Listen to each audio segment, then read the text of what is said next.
Para sahabat, apapun masalahnya yang terkait dengan desa, elit desa itu selalu dijadikan sebagai kambing hitam. Elit desa selalu disalahkan. Siapa yang menyalahkan? Ya banyak, terutama orang luar. Kelas menengah kota ngehek, termasuk juragan dana desa, para teknokrat, para peneliti, para akademisi, pengamat, pegiat, bahkan juga pendamping desa sekalipun ikut menyalahkan elit desa. Itu sama dengan cara pandang menempatkan desa itu sebagai batu loncatan dan batu sandungan. Artinya batu loncatan itu desa digunakan sebagai alat untuk mencapai tujuan-tujuan mereka. Kalau tujuan tidak kesampaian, maka desa dianggap sebagai batu sandungan. Dan elit desa itu yang selalu dijadikan sebagai kambing hitam. Ketika SDGs desa, ini merek dagang ini diperkenalkan, itu dilandasi oleh asumsi bahwa ini sumber daya itu dirampas oleh elit, dan mereka juragan dana desa itu punya keyakinan bahwa SDGs desa itu dengan tujuan agar dana desa itu bisa dirasakan oleh masyarakat tanpa dirampas oleh elit desa. Para peneliti, akademisi juga begitu. Kalau desa tidak maju, ya elit desa yang disalahkan. Entah kemampuannya yang rendah atau mencuri. Ada juga peneliti yang mengatakan bahwa dana desa ini tidak efektif untuk mengurangi kemiskinan, malah justru menambah kemiskinan atau menambah ketimpangan. Karena dana desa itu dirampas oleh elit desa. Teorinya namanya elite capture atau oligarki lah, katakanlah ya, teori-teori elit itu ya. Itu teori udah lama, jadi kalau orang bicara desentralisasi, bahayanya adalah elite capture. Itu teori yang sudah diulang-ulang ya, saya selalu mengkritik teori semacam ini. Jadi intinya apapun ya, termasuk ketika para kepala desa, para perangkat desa berjuang di Senayan, di DPR RI, itu orang-orang itu mengatakan, oh ini hanya kepentingan elit, bukan kepentingan rakyat. Yang berkepentingan terhadap masa jabatan itu hanya kepala desa, bukan rakyat.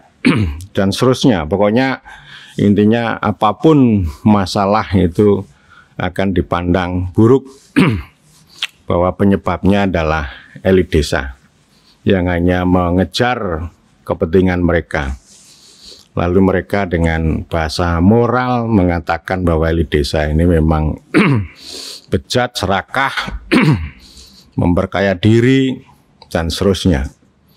Kepala desa selalu dipandang sebagai penguasa tunggal, yang lalem, yang memperkaya diri, dan seterusnya. Pokoknya kira-kira kalimatnya gitu, dan saya selalu berulang-ulang berbicara itu karena setiap hari itu selalu ada produksi wacana dari orang-orang itu yang melakukan demoralisasi, melakukan penindasan terhadap elit desa.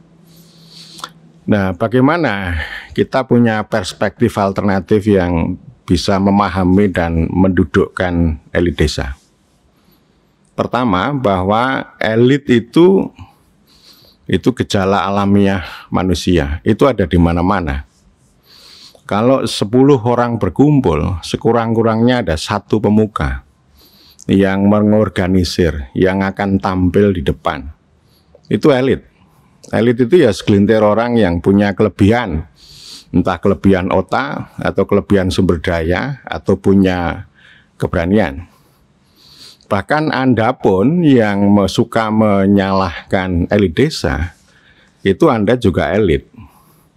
Jadi ketika Anda berkumpul dengan sejumlah orang atau mengumpulkan sejumlah orang, Anda itu akan menjadi elit, dan setiap organisasi pasti akan berpusat pada elit yang kemudian disebut sebagai elitis.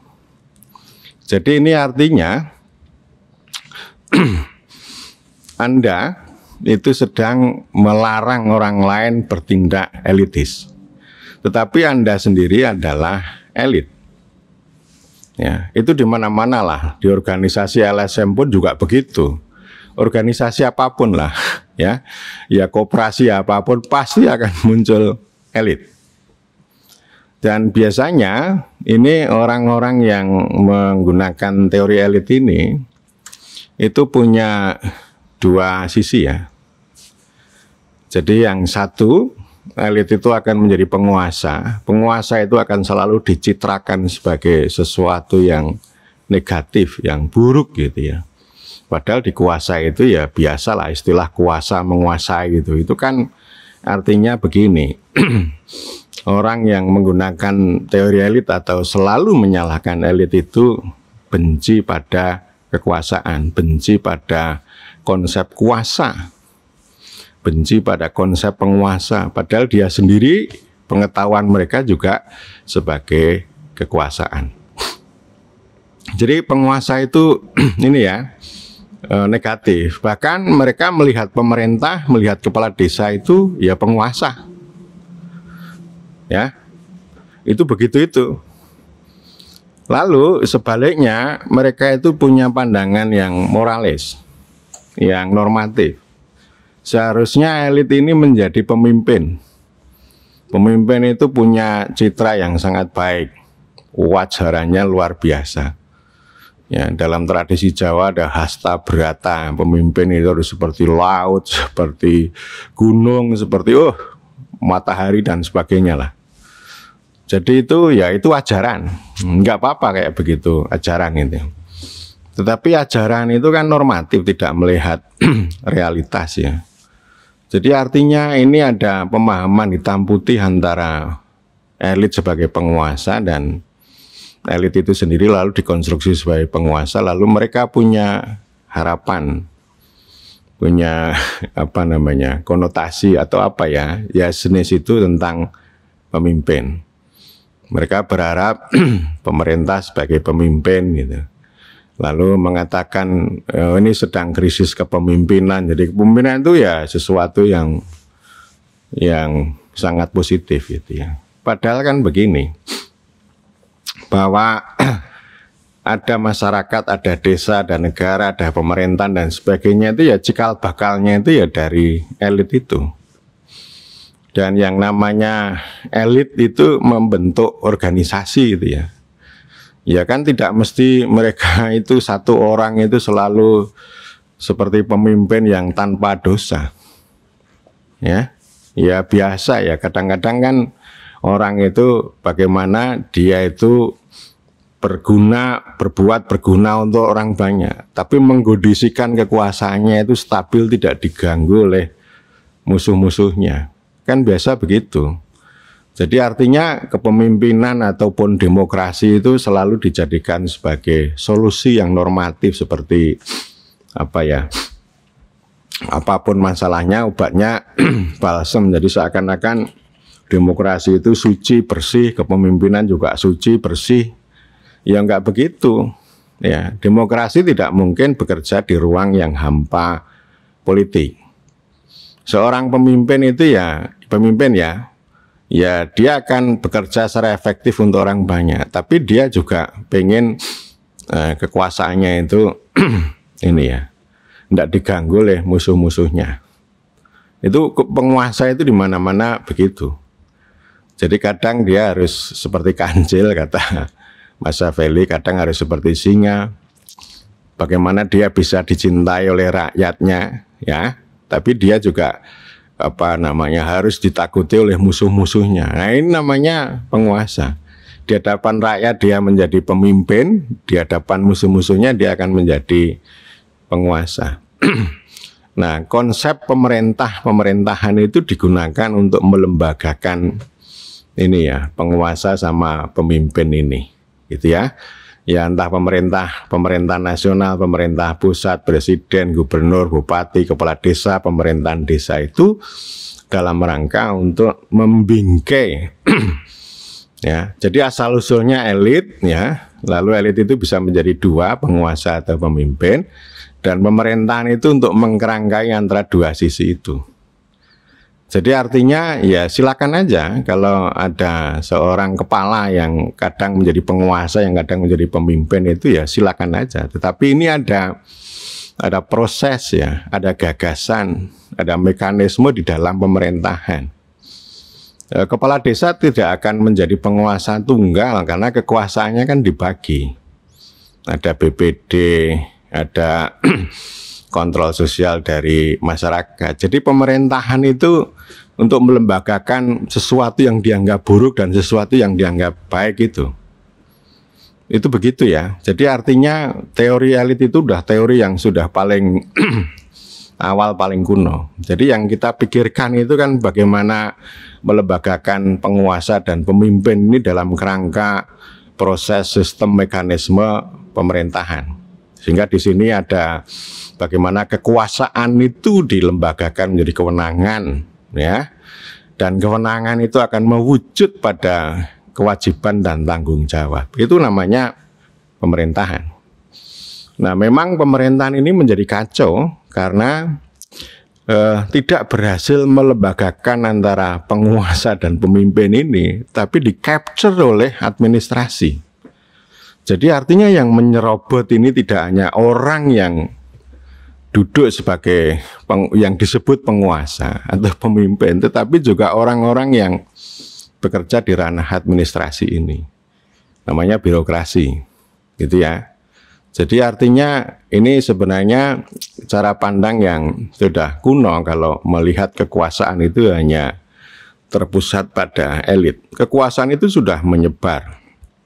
Bukan hanya kekuasaan yang dibagi secara formal, tetapi kekuasaan yang memang itu secara alamiah itu akan muncul dengan sendirinya kepada orang-orang yang memegang instrumen-instrumen kekuasaan. Entah instrumen administrasi, bahkan nanti pendamping desa itu juga punya kekuasaan karena dia punya tugas untuk mengumpulkan data dan sebagainya gitu ya. Jadi ini artinya begini, ya, Anda itu sedang mengkritik kekuasaan, sedang mengkritik elit, tetapi Anda sendiri adalah kekuasaan dan elit. Jadi ini namanya kontradiksi dan hanya terpusat terus pada ini ya, pada kekuasaan elit. Padahal kekuasaannya sudah menyebar dan Anda tidak pernah berpikir lebih dalam bagaimana cara melembagakan penguasa dan pemimpin itu dalam ranah pemerintahan. Itu satu ya, saya cukup panjang bicara itu. Yang kedua, kalau Anda itu banyak mengkritik elit atau serupa mengatakan bahwa kepala desa adalah penguasa tunggal, Anda itu mengabaikan kekuatan rakyat. Jadi rakyat ini seakan-akan patung-patung atau hanya objek-objek. Mereka bukan manusia, mereka nggak punya politik, hanya sebagai target yang dikuasai oleh kepala desa atau elit desa, termasuk perangkat desa. Ini kan keliru ini. Itu kelemahan teori elit begitu. Jadi seakan-akan ini kekuasaan ini hanya dipegang oleh segelintir orang. Oh enggak, ini yang besar ini juga kekuasaan. Saya tidak memuji para elit ya, tetapi maksud saya, setiap orang yang berkuasa itu akan selalu peka pada persoalan legitimasi. Penguasa otoriter pun, Soeharto itu ya otoriter dia. Dia kejam terhadap orang yang melawan, tetapi sama rakyat ya dia cinta. Dia akan rindu pada rakyat, akan dicintai oleh rakyatnya. Raja yang lalem pun juga begitu, meskipun semua hal yang ada dalam kerajaan itu dianggap sebagai milik raja, tetapi raja itu ya pengen dicintai oleh kawula, oleh hambanya. Ya, Ini juga soal kecintaan rakyat pada pemimpin, pada penguasa ini, itu juga sebagai bentuk kekuasaan yang itu diekspresikan oleh orang banyak gitu ya. Jadi artinya kalau Anda terlalu memusatkan pada elit itu melebih-lebihkan, lebay itu. Dan Anda tidak melihat kekuatan rakyat. Dan lebih parah lagi, kalau Anda hanya bisa menyalahkan elit, lalu apa yang Anda kerjakan? Terutama untuk memanfaatkan kekuatan rakyat ini untuk menjadi semacam pengimbang. Anda sering mengkritik elit, sementara Anda juga sering mengatakan pemberdayaan. Lalu apa yang Anda kerjakan dengan pemberdayaan itu? Engagement ya, persenyawaan Anda terhadap masyarakat, terhadap rakyat, terhadap ini apa? Ya, ini sama dengan pendamping desa. Pendamping desa itu ya karena tidak berbaur, tidak mengorganisir kekuatan rakyat itu, lalu ketika ada masalah, lalu yang dijadikan kambing hitam, yang dijadikan salah adalah kepala desa, perangkat desa atau segelintir elit. Jadi ini paradoks yang luar biasa. Teori elit itu teori yang tidak punya solusi. Ya mungkin dia akan dekat pada anarkis ya. Oh setiap elit itu pasti berkuasa ya. Tapi dia nggak mau disebut anarkis. Tahu ada orang yang berpandangan radikal begini. Karena ini desa dikuasai oleh elit, lalu solusinya ya petani. Ya. Seperti PKI itu loh. Kan mengorganisir petani kan, lalu menganggap kepala desa itu sebagai salah satu 7 setan desa. Kepala desa ini elit kan, mereka nggak suka elit ya. Ini struktur kelas yang menindas itu. Ya, tetapi kan gagal juga itu, nggak berhasil juga. Jadi antisosial itu. Bahwa di dalam masyarakat ada struktur yang berlapis, ada elit, ada orang biasa, ada penguasa, ada yang dikuasai, ada yang pemimpin, ada yang dipimpin. Itu kan realitas sosial. Itu ada di mana-mana. Ya, artinya kalau orang mengajak rakyat lalu membenci pemimpin, membenci penguasa itu kan ya, itu solusi yang nggak menarik itu. Ya, jadi poin saya, apa yang Anda sumbangkan? Kalau Anda di satu sisi mengkritik elit, tapi di sisi lain Anda berbicara tentang pemberdayaan.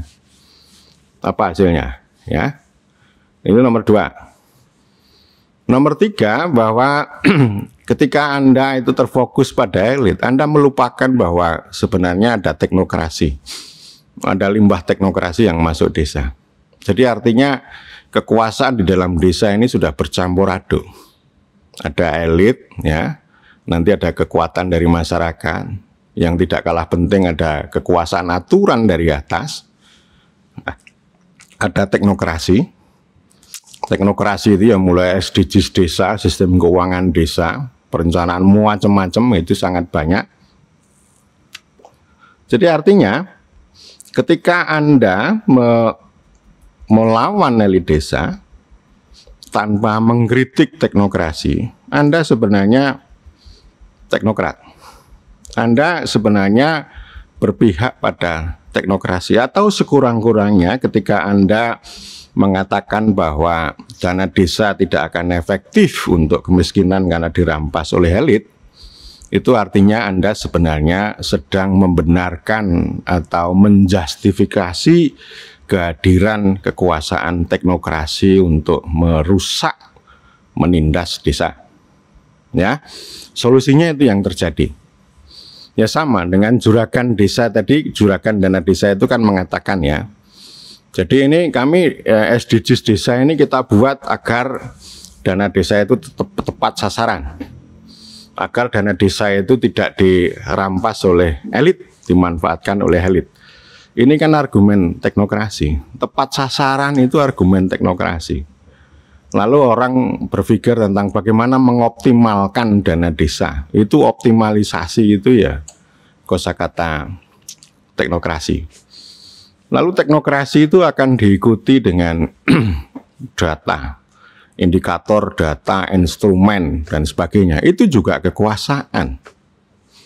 itu lalu akan mewujud pada desa itu dalam bentuk ya proyek, ya pendataan DTKS, lalu juga aturan-aturan, keterampilan, pengembangan kapasitas. Kalau desa dikembangkan kapasitasnya itu ya supaya mereka itu menguasai teknokrasi ini, ya.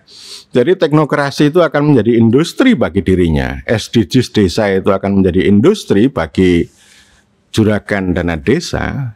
Tetapi pada sisi lain SDGs dan perangkat-perangkat lain itu akan menjadi kekuasaan yang menindas pada elit desa, termasuk pada desa secara umum.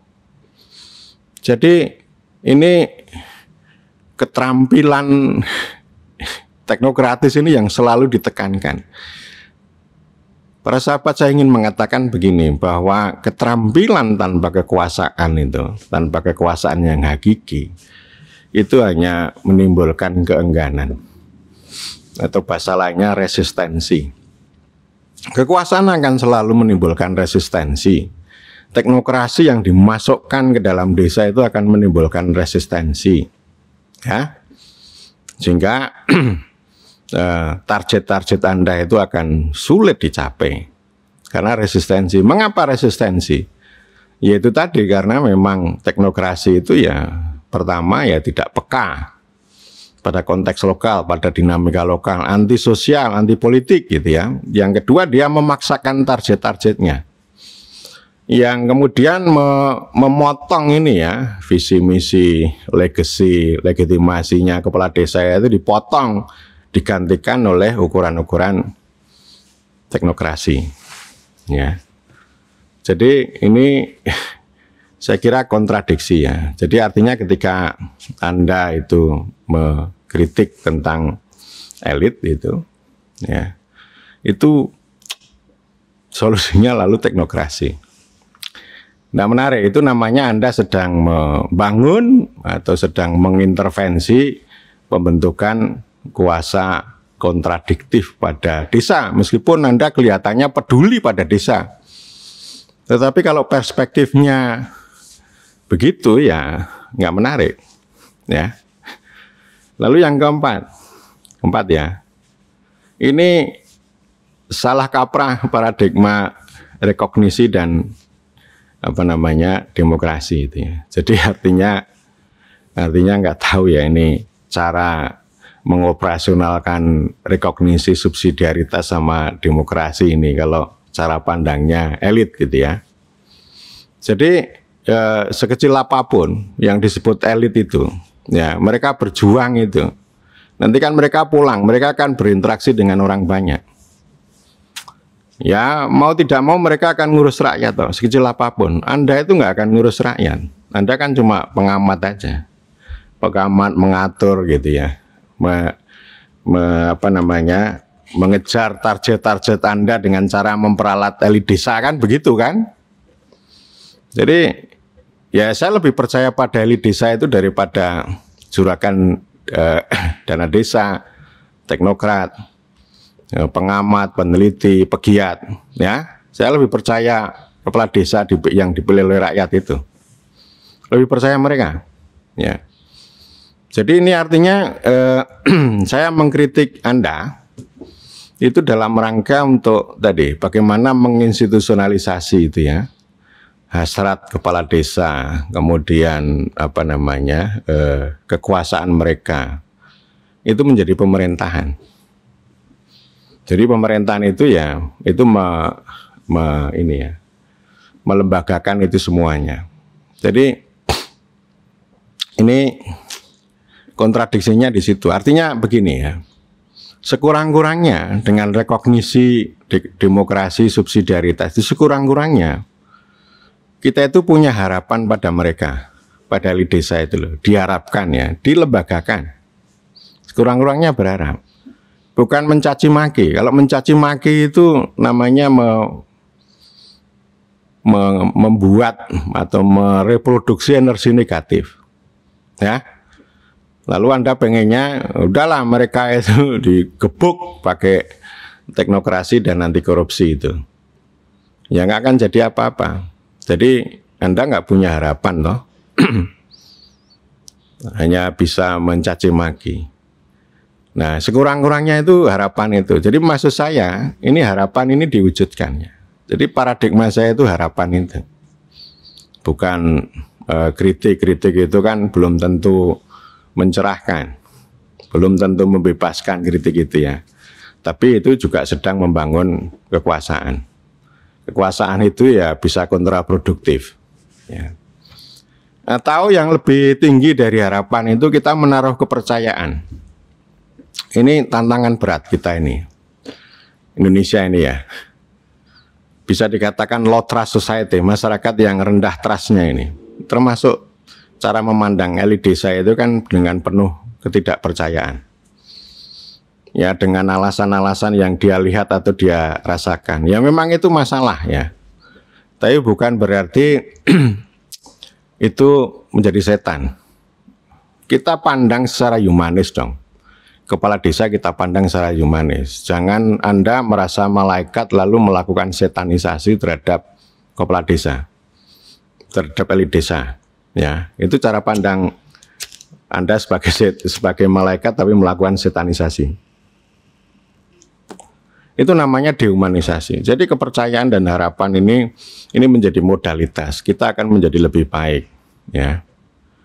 Bukan Anda merasa malaikat, merasa baik dan benar lalu dipaksakan pada elit itu ya, dengan cara mencaci maki mereka. Itu sekali lagi ini paradoks,